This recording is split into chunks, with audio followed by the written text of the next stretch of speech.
yang layak menerima pujian kami. Engkau yang kami sembah dan muliakan selama-lamanya.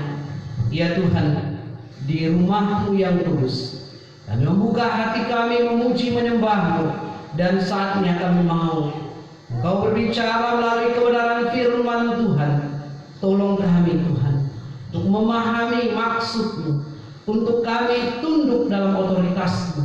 Biarlah suara-Mu saja yang kami boleh dengar, Roh-Mu yang kudus menjamah hidup kami. Suasana surgawi terus mengalir, dan sehingga kami dimampukan untuk melakukan kebenaran firman-Mu. Berkati seluruh jemaat-Mu, berkati hamba-Mu. Dalam nama Tuhan kami Yesus Kristus, kami sambut firman-Mu pada siang ini. Amin. Silakan duduk Bapak Ibu Saudara yang terkasih dalam Tuhan. Terima kasih tim penguji. Kedua kalinya pemuja kita kadarkan dalam membawa pujian musik pada hari ini. Dan sebagaimana komitmen pemuda tadi, biarlah kita tidak menjadi seteru salib Kristus. Karena tema kita hari ini berbicara mengenai seteru salib Kristus. Ya, saya menyapa dulu Bapak Ibu Saudara. Shalom. Shalom. Dan sukacita hari ini. Amin. Walaupun kita masih dalam prapaskah, belum kemenangan, tetapi sebagai orang Kristen tentu yang kita memperingati ada momennya nanti. Kita tetap mengambil introspeksi diri, mempersiapkan supaya sungguh kita sadar bahwa siapakah kita. Filipi pasal yang ketiga, ayat 17 sampai 21.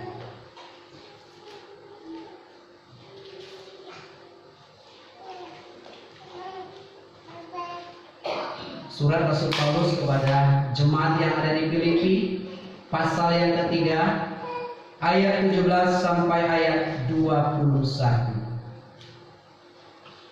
Jika Bapak Ibu Saudara sudah menemukannya, Alkitab saya halaman 238, baik Alkitab elektronik, kalau sebelumnya silakan.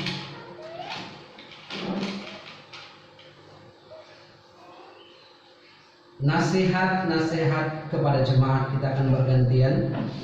Saudara-saudara, ikutilah teladanku dan perhatikanlah mereka yang hidup sama seperti kami, yang menjadi teladanmu.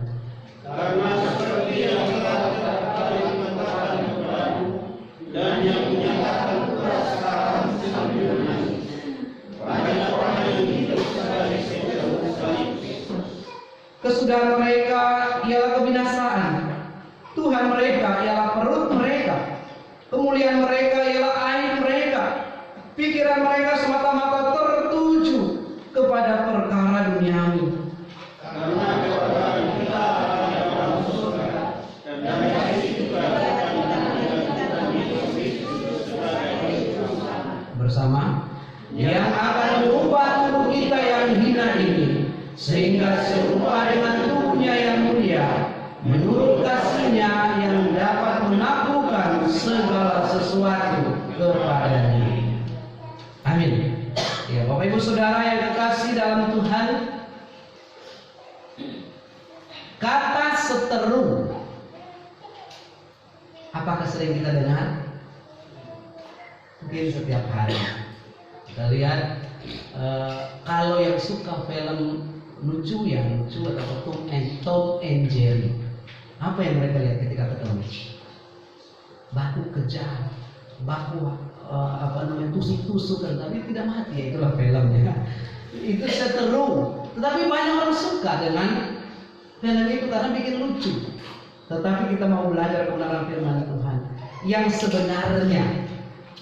Menurut Kamus Besar Bahasa Indonesia, kata seteru memiliki arti musuh perseorangan, orang dengan orang, bukan bangsa, bukan orang dengan kelompok, tetapi lebih cenderung kepada perseorangan, musuh pribadi.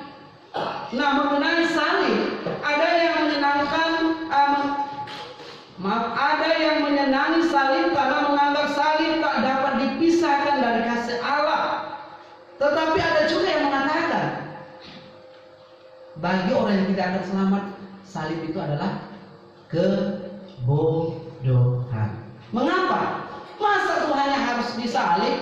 dan seterusnya. Nah, kita akan belajar di sini Bapak Ibu Saudara. Rasul Paulus menyampaikan kepada jemaat yang ada di Filipi betapa sedihnya. Apa ungkapannya di sini katakan? Sambil menangis. Adakah orang menasehati sambil menangis itu karena dia senang? Tentu tidak. Sambil menangis menyampaikan bahwa memang itu terjadi di tengah jemaat Filipi. Dia prihatin sebagai anak rohani yang memberitakan Injil, pertama mereka terima dengan baik, tapi sekarang mereka menjadi musuhnya. Salib Kristus, salib bagi mereka kebodohan. Untuk apa mereka kita menantikan sesuatu yang belum pasti dan seterusnya. Dan banyak latar belakang yang lain yang akan saya pelajari, kita sampaikan. Tapi bagi kita, salib adalah keselamatan dan kemuliaan. Amin. Karena salibmu aku hidup, kata pujian. Bukan hanya keluar dari lidah dan penciptanya saja, tetapi karena salib Kristus kita memiliki kepastian. Di luar Kristus tidak ada kepastian.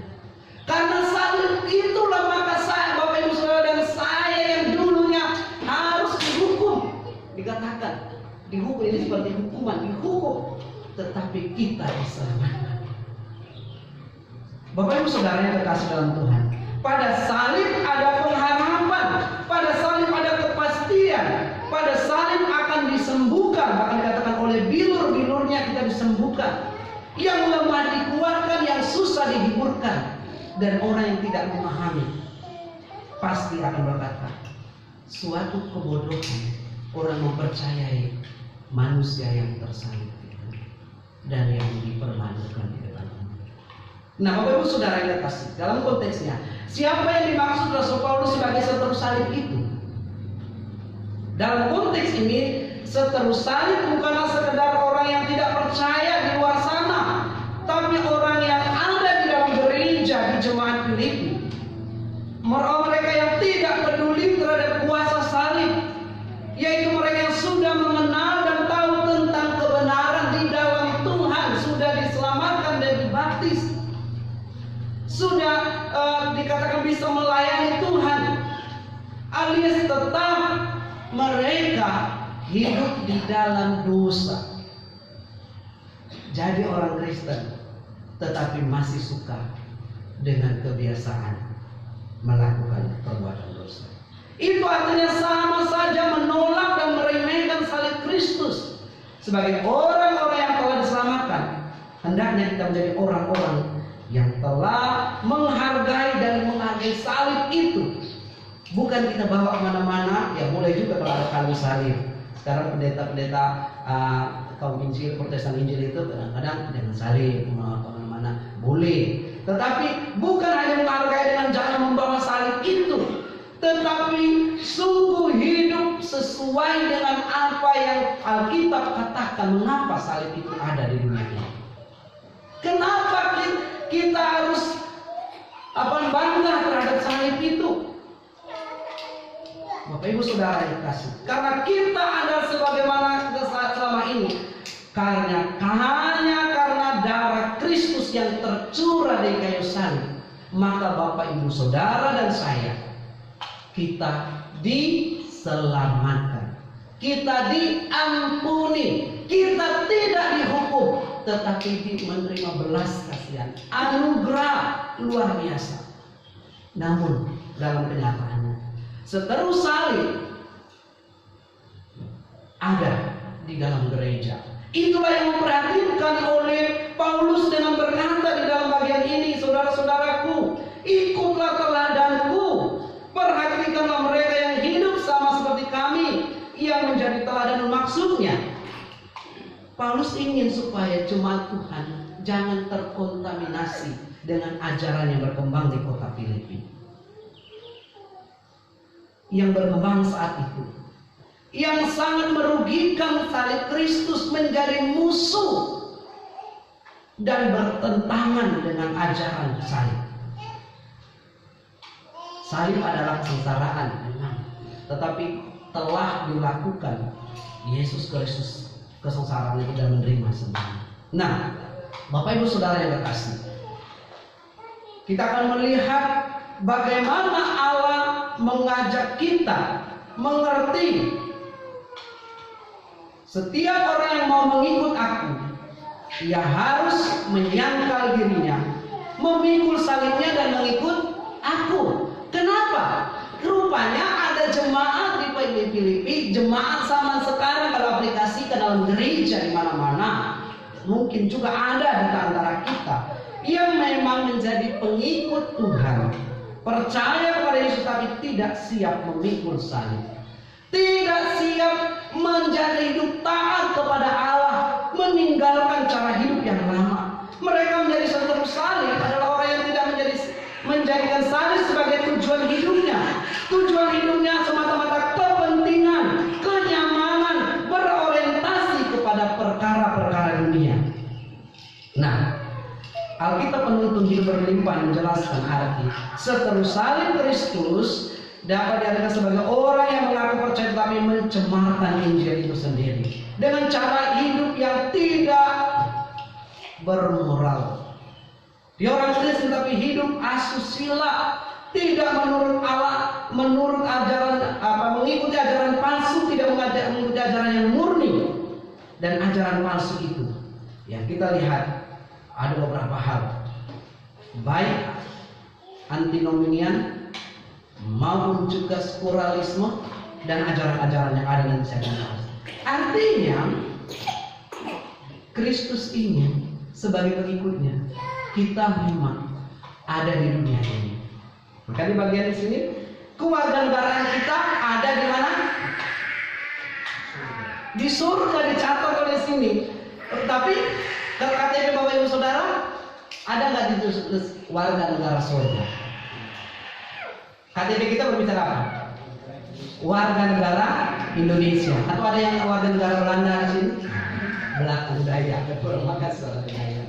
Ya. Bapak Ibu Saudara yang terkasih, tetapi mengapa Paulus berkata bahwa bagian yang ke-20 karena kewarganegaraan kita adalah di dalam surga. Nama Bapak Ibu Saudara tercatat di surga. Amin. Senang nggak? Senang. Senang. Tetapi kadang-kadang kita senang menjadi warga negara surga, namun di dunia ini kita senang juga dengan kesenangan pribadi. Mari kita akan membahasnya. Ciri-cirinya orang yang menjadi seteru salib Kristus. Saya tidak menunjuk ABC, tapi menurut Alkitab. Jangan tersinggung. Kalau tersinggung bertobat saja. Ya, yang pertama, saya melihat di sini ciri-cirinya adalah Tuhan mereka ialah perut mereka. Halo, Bapak Saudara. Perutnya di mana? Di sini, kan? Tetapi percaya tidak? Perut ini mempengaruhi emosi kita. Iya apa ya? Iya. Karena kalau kita kenyang, bahagianya luar biasa. Tapi kalau kita lapar, banyak pertanyaan, banyak salah-salahkan, apa yang terjadi? Langsung naik lambung, langsung lambung berdiri, mata melotot. Nah, itu tidak ada di sini. Tetapi inilah yang terjadi. Filipi pasal 3 ini dikatakan tanda-tanda orang yang menjadi seteru Kristus. Jemaat Filipi suka juga dengan pesta pora. Makanya selalu Alkitab mengatakan pesta itu boleh nggak? Boleh, tapi yang disebut pesta pora itu bagaimana Pak Pendeta? Rupanya pesta ada yang berpora-pora, maksudnya yang berlebihan, berlebihan. Yang paling aneh ini di jemaat di Filipi dan juga ada juga rupanya setelah saya melihat di media sosial di daerah Cina juga begitu. Anak cewek dia lihat mukbang, tahu istilah mukbang? Nah, makan besar. Suka di kontennya, makan besar tapi badannya tetap kurus. Tahu nggak di belakang layar? Dia habis makan banyak itu dia korek, terus supaya keluarkan. Itu benar, baru nggak tahu fakta ini. Dan rupanya bukan hanya sekarang anak-anak yang di Cina atau orang apa di mana itu yang membuat supaya kurus badannya. Rupanya sejak zaman di Filipi juga begitu jemaat. Mereka suka makan makanan, mereka suka berpesta pora. Kenikmatan itu ada di mana? Di lidah. Yang enak sampai di mana? Di lidah. Kalau di perut sebenarnya sudah tidak enak lagi, sudah sampai di sini saja. Maka kalau sudah datang di sini nikmat, tapi di sini mulai asam urat kamu, kolesterol naik, gula. Karena memang kalau kita merasa nyaman sekali makan sampai orang kadang-kadang lupa diri, tahosa kata orang Manado. Itu maksudnya dia penuh makanannya. Kalau kami bilang ada istilahnya di Jawa Timur waktu saya kuliah dulu itu Gunung Semeru, gunung sudah tinggi. Gunung Bromo itu agak kecil-kecil sedikit. Gunung apa? Oh, Gunung Butis ya. Saya nggak tahu apa Gunung Lembu Batak itu ya di Sulawesi Selatan. Nah, rupanya hedonisme dari arti kata hedon ada artinya menyenangkan keinginan, memuaskan keinginan perut. Mereka tidak mempedulikan kehendak Tuhan, melainkan mereka mementingkan kebutuhan jasmani. Saya tanya, Bapak Ibu Saudara, yang jasmani itu penting nggak? Penting toh? Makanya setiap hari kita bekerja, kita mendodos dan kita melakukan apa saja, karena kita penting hal jasmani. Tetapi yang disebut di sini Tuhan mereka adalah hal-hal yang jasmani. Nah, ini yang keliru. Jasmani makan minum boleh, tapi jangan berlebihan. Jangan orang galojo. Minta maaf ya, kata orang istilah yang saya pernah dengar karena saya di Yayasan Terang itu banyak bertemu dengan orang Manado. Galojo makannya sampai bukan begitu, tetapi sampai sudah sakit perut. Itu berarti sudah berlebihan. Segala sesuatu yang dilakukan berlebihan, termasuk sesuatu yang sudah dikeluarkan, itu haram. Tetapi betapa seringnya kita menjadikan gaya hidup ini, kenikmatan makanan ini dan juga gaya hidup yang duniawi ini menjadi gaya hidup kita, sehingga kita lupa orang lain yang kesusahan, sehingga lupa bahwa saudara kita tidak dapat makanan. Makanya dulu di Bambuden mungkin pernah saya sampaikan, MC dari Bambuden berkata waktu ada gift tank ministry, ucapan syukur bapak orang-orang pengusaha besar, dan banyak juga yang diundang seluruh orang Kristen yang ada di Makassar di Bambuden. Boleh semuanya makanan dibawa ibu-ibu, yang kita bakar ibu-ibu disebut di situ. Bapak-bapak kadang-kadang jarang ya, kalau dikasih baru ngambil. Tapi dia bawa tas besar, kantong sudah disiapkan di sana. Tapi minta maaf ya, silakan ambil capcay, nasi goreng, apapun juga boleh, asam manis dan seterusnya. Tapi jangan dibawa piringnya juga. Weh, rupanya kebiasaan ini rupanya ada di mana-mana. Ibu-ibu suka mau pulang nggak? Ya sudah, boleh, nggak apa-apa. Kalau diberi, tapi begitu kalau kita di pastori di gereja kita bagi rata-rata enak toh. Jadi semuanya senang. Tempat lain tidak. Belum selesai orang makan sudah ditulis ikan. Betapa hal ini menyedihkan bagi Paulus. Oh, nggak ada Pak Pendeta, memang tidak ada, tetapi ada di mana-mana. Jemaat Filipi. Nah, Bapak Ibu Saudara, ada banyak orang percaya kalau beribadah hanya kalau ada makanan. Karena saya bilang dulu cerita di daerah Kampung Palopo non jauh di sana. Minta maaf kalau ada orang Palopo, tapi ini cerita nyata. Ibadah sepi sekali, hanya pengantar jemaah, majelis sama pendetanya. Tapi jemaah yang tidak datang. Nah, tiba-tiba tuan rumah punya siasat, bagaimana caranya supaya jemaah tidak datang semua? Jadwal dia keluar ibadah ke rumah tangga, keluarga. Dia punya siasat. Orang suka makan, jadi semua ambil daun pisang yang ada di belakang itu kita hambar. Jadi di depan jalan umum di depan rumahnya itu, kayak kita di jalan umum orang lalang semua di mana lewat situ, mau ke pasar mau ke mana saja lewat situ. Jadi mereka jemur daun pisang. ibadah nanti malam. Pasang terpal.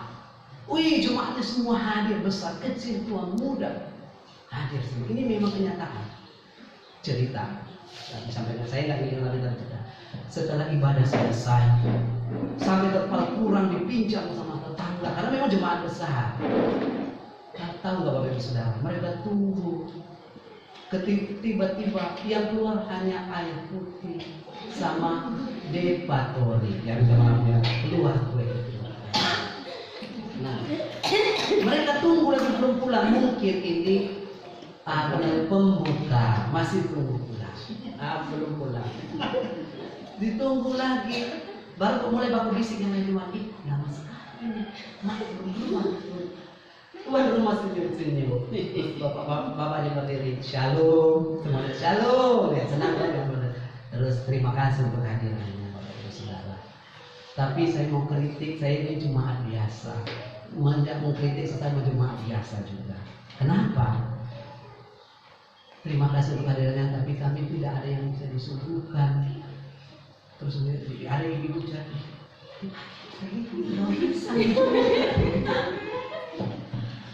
Terus mereka malu sama tertunduk. Rupanya kalian datang ke rumah gue dulu itu bulan lalu saya ibadah giliran waktu yang lalu tidak ada yang datang. Rupanya karena tidak ada apa-apa yang bisa disuguhkan. Tapi sekarang karena daun pisang melambai-lambai di halaman rumahku diterbangin tadi, kalian datang luar biasa. Tetapi apa? Bahwa kalian hanya untuk keinginan baru, semua tertunda. Dan sobat-sobat kami bilang ya, iya ya memang apalagi ditunggu. Bapak Ibu Saudara yang terkasih, inilah gaya hidup hedonisme. Makanan boleh nggak? Boleh, tapi jangan tertuju kepada makanan. Bapak Ibu Saudara yang terkasih dalam Tuhan, Tuhan berkuasa atas hidup kita. Kita hanya memiliki rencana, makanya oleh sebab itu pertaruhkanlah hidupmu kepada Tuhan. Ibadah kita jangan hanya mencari kesenangan leher dan kesenangan perut, tetapi mau berserah diri kepada Tuhan. Allah sanggup untuk menjaga dan menolong kita. Yang kedua, gaya hidup anti-nominalisme, artinya anti hukum. Bagi dikatakan kemuliaan mereka ialah aib mereka. Pernah kan lihat orang suka menontonkan kelemahannya? Kadang kan orang malu tuh kalau ada tahu kelemahan atau film apa itu.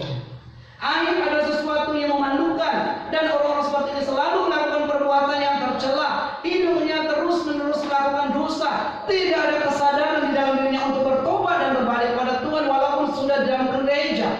Baginya melakukan dosa adalah suatu kenikmatan, dan mereka itu menyukai hidup dalam dosa. Mereka tidak sadar bahwa dosa ini yang sesungguhnya akan membawa mereka kepada maut. Contoh, dikatakan kesenangan-kesenangan dunia, perzinahan, siksaan, cemooh, diperoleh malu seterusnya. Tapi dia tidak menganggap hal itu malu. Gaya berpacaran bagi anak-anak muda, kan saya suka, dia suka juga kok. Apa salahnya dengan Pak Pendeta? Kami sama-sama suka, nanti kami menikah juga. Itu gaya hidup yang disebut dengan anti-nominalisme, anti hukum. Media sosial sekarang berkembang, dan jemaat di Filipina belum ada waktu itu media sosial, tetapi ini gambarnya sekarang. Dia mengetek temannya dalam postingannya. Hai, ini cewek yang posting. Hai, apa kabar Besti? Dia sebut namanya. Anggap saja yang nggak ada di sini. Siapa yang nggak ada di sini? Sri ada nggak di sini? Ya kalau ada maaf. Sri, hashtag di situ. Terus setelah dibuka, dia bilang, hai, apa kabar teman baiknya? Lihat nih, dia posting dia sedang gandeng suami temannya. Dia posting. Terus beberapa saat kemudian orang bertanya-tanya dan termasuk para itu dan dikatakan orang menunggu respon selanjutnya. Tahu nggak respon selanjutnya? Oke, silahkan ambil. Kalau bahasa Jawa itu jukoon, ambil silahkan. Setelah itu dia posting lagi, dia sedang bersama dengan berondong yang lebih muda. Saya juga, mana yang lebih muda? Halo, media sosial sekarang mempertontonkan yang begitu. Selingkuh tipis-tipis boleh, nggak boleh lihat sana sini. Kamu yang mau dapatkan suami saya juga bisa cari yang lain. Ini dikatakan antinomianisme, artinya tidak ada hukum. Ada sesuatu yang memalukan bagi harusnya orang dalam Tuhan, tetapi bagi mereka dipertontonkan nggak? Ini dipertontonkan di media sosial. Boleh silakan ambil, tapi saya punya yang lebih bagus lagi. Inilah gaya hidup yang tidak memiliki tata krama yang baik. Sehingga sekarang itu dosa itu tidak memalukan lagi, bahkan dipertontonkan secara terang-terangan. Yang ketiga, gaya hidup atau ciri khas orang yang menjadi seteru salib Kristus.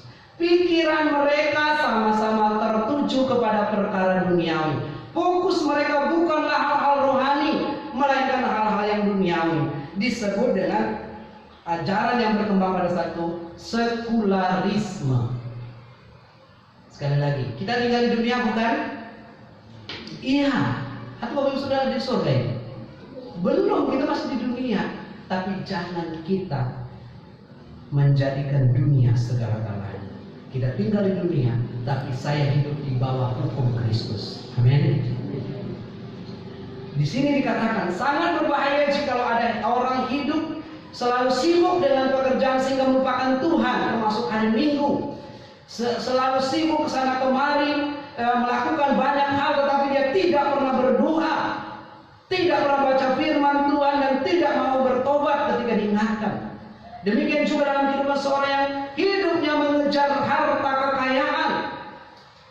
Apa sih yang diperhatikan? Nanti ya nanti. Sekarang saya masih muda, saya mau melakukan semuanya. Sekarang belum waktunya Tuhan panggil saya. Halo, kita tidak tahu waktunya Tuhan. Gaya hidup sekularisme atau gaya hidup duniawi ini juga masuk ke dalam gereja. Boleh kita mengikuti adat istiadat seperti minggu pertama kita ada namanya minggu budaya, berdoa untuk salah satu budaya untuk Injil masuk di sana, pakai daerah, tidak masalah. Tetapi bukan berarti itu sekularisme. Yang dimaksudkan sekularisme di sini adalah fokusnya hanya hal dunia. Pak, ayo kita bergereja. Ayo Pak Pendeta, jangan dulu. Hari ini hari Minggu ini banyak sekali kerjaanku. Oke. Minggu depan berikutnya. Saudara, ayo ke gereja. Hari Minggu Pak, hari Senin sampai Sabtu saya kerja. Hari Minggu waktunya mencuci. Ya, pernah yang muda saya tanya. Loh, terus hari lain nggak bisa mencuci? Ya, hari Minggu paling enak Pak. Oke. Minggu berikutnya saya tanya lagi. Halo, mari kita pergi ke gereja. Kenapa tidak ke gereja tadi? Ada nih konser Pak. Sebenarnya ya kalau setiap minggu ada kegiatan mau diikuti, semua banyak kegiatan bukan? Tetapi paling tidak orang yang takut akan Tuhan dia paham. Saya anak Tuhan. Saya orang percaya. Hari Minggu saya harus ada di mall atau di gereja? Di gereja. Ya ada juga mau di gereja. Tapi maksudnya kita memuji Tuhan, memuliakan Tuhan. Jangan sampai dikatakan 3 hal ini yang membawa manusia menjadi seteru salib Kristus, mengutamakan kebutuhan perutnya melebihi firman Tuhan, menikmati hidup dalam dosa persinahan dan tidak mau bertobat, dan kesenangan-kesenangan dunia ini, mengejar uang sehingga terus sibuk dalam pekerjaan sehingga Tuhan selalu dilupakan. Rasul Paulus menasehatkan kepada kita sambil menangis. Sedih ya teman-teman. Rupanya gaya hidup hedonisme menyenangkan perut. Gaya hidup sekularisme hal-hal duniawi saja yang diutamakan, bukan Tuhan. Gaya hidup anti hukum. Saya kemarin menonton salah satu vlog seseorang, rupanya anti nominalisme dan hedonisme di Amerika luar biasa parahnya. Ada namanya kota zombie. Kota itu orang tidak peduli, siang hari aja melakukan apapun juga, dan tidak perlu orang luar biasa dan orang biasa. Dan dengan tontonan seperti itu tidak ada hukum sebenarnya, di mana polisi mau mencuri, mau melakukan apa saja. Bahkan hidup mereka karena malam hari pesta, narkoba dan seterusnya, nggak mengerti. Bapak Ibu Saudara yang terkasih, inilah yang menyedihkan gereja, inilah yang menyedihkan umat Tuhan, inilah yang menyedihkan juga Rasul Paulus pada saat itu. Nasihat Rasul Paulus ini bukan hanya sekedar omong kosong. Meskipun menderita, ia tetap setia kepada Tuhan.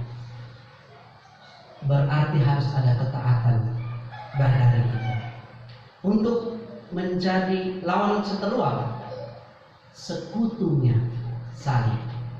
Belajar taat seperti Kristus. Untuk kita menjadi sekutu dengan Kristus, mari kita bukan hanya hal-hal duniawi yang kita utamakan, tapi hal yang rohani. Apa yang dapat memisahkan kita dari kasih Kristus? Penderitaan, penganiayaan, ketelanjangan, sakit penyakit, atau cewek cantik kalau laki-laki, cowok cantik, cowok ganteng yang punya segalanya kalau laki-laki perempuan.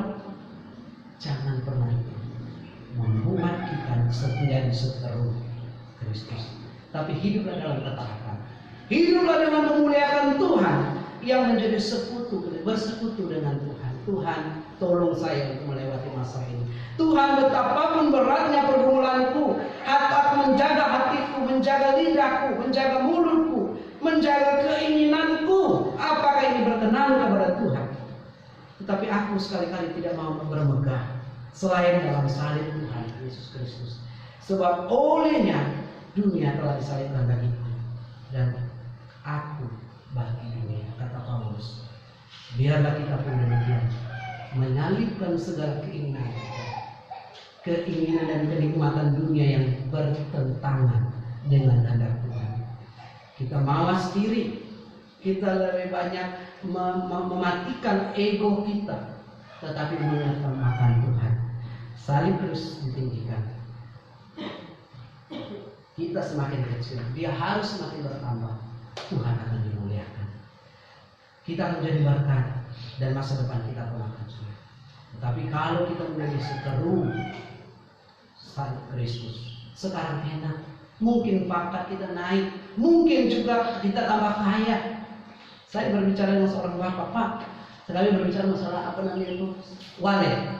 Pak, rupanya katanya walet itu tidak semua, tapi rupanya ada juga pelihara-peliharanya kalau orang luar Jawa. Oh gitu kan sebenarnya. Ada orang semakin kaya Pak, tetapi keluarganya siapa saja itu satu persatu ada, bahkan ada anak yang lahir dari keluarganya tiba-tiba meninggal begitu saja. Oh rupanya apa? Rupanya ada juga tumbal-tumbalnya. Oh ngeri juga sih, dia semakin kaya, tetapi juga ada sesuatu yang membuat dia sedih. Bapak Ibu Saudara yang kasih, hati-hatilah dengan keinginan dunia ini. Kita boleh hidup dalam keinginan, tapi tanya keinginan Tuhan, apakah ini berkenan kepadamu? Biarlah kita menjadi sekutu Tuhan, bukan memusuhi salib Kristus. Salib adalah kemuliaan, dan biarlah kita hidup di dalam. Kita berdoa. Bapak Ibu Saudara, sebagai respon dari firman Tuhan, mari membuka hati kita kepada Tuhan. Jangan melihat kiri dan kanan, hanya diri kita bersama dengan Tuhan yang tahu. Jika Tuhan mengingatkan kita saat ini berbicara mengenai seteru salib Kristus, menjelang Jumat Agung dan Paskah, kita memperingati peristiwa Kristus. Mengapa Kristus menjadi musuh dunia ini? Karena rupanya dunia dan jemaatnya yang ada di diriku suka dengan kenikmatan dunia, gaya hidup dunia, dan juga tidak mau mengenal hukum. Jikalau kita ditegur oleh Tuhan, berbicara secara pribadi pada Tuhan, berdoa dalam hatimu, mohon ampun di hadapan Tuhan. Ya Tuhan, Engkau yang mengenal hati kami. Kami terbuka di hadapan Engkau termasuk hamba-Mu. Apakah kami menjadi seteru salib Kristus? Kalau kami hidup di dunia ini tapi kami mau hanya menyenangkan perut Tuhan, Tuhan kami hanya perut. Ampuni kami Tuhan. Jikalau kami hidup di dunia ini Tuhan tidak mau ditegur, tidak mau taat aturan, tidak mau diingatkan oleh firman Tuhan, kami hidup dalam kesenangan-kesenangan dunia ini. Ampuni kami Tuhan. Sebagai anak muda, jaga hidup kami, kesucian kami dalam perkataan, perbuatan, tingkah laku, supaya sungguh kami hidup dalam taat pada Alkitab dan hukum Tuhan. Tolong kami jika kami lebih cenderung mengikuti gaya hidup dunia ini, bukan gaya hidup Kristen, gaya hidup anak Tuhan. Ingatkan kami dan bawa kami untuk menjadi gaya hidup orang yang sudah diselamatkan. Hidup dalam kesopanan pada siang hari maupun pada malam hari, memuliakan Tuhan, ingat kepadamu dan senantiasa memuliakan Engkau. Mencari Engkau dan firman-Mu lebih utama, bukan mengejar hal yang mendatangkan kekenyangan, hal yang membuatkan kepuasan secara jasmani saja. Tolong kami Tuhan. Hamba-Mu selesai berbicara. Hamba-Mu tidak lebih baik dari jemaat Tuhan yang ada, tapi kerinduan kami biarlah firman yang menolong kami untuk hidup menjadi sekutu Kristus, bukan menjadi seteru salib. Bersyukur untuk dalam firman-Mu di dalam nama kami Yesus Kristus.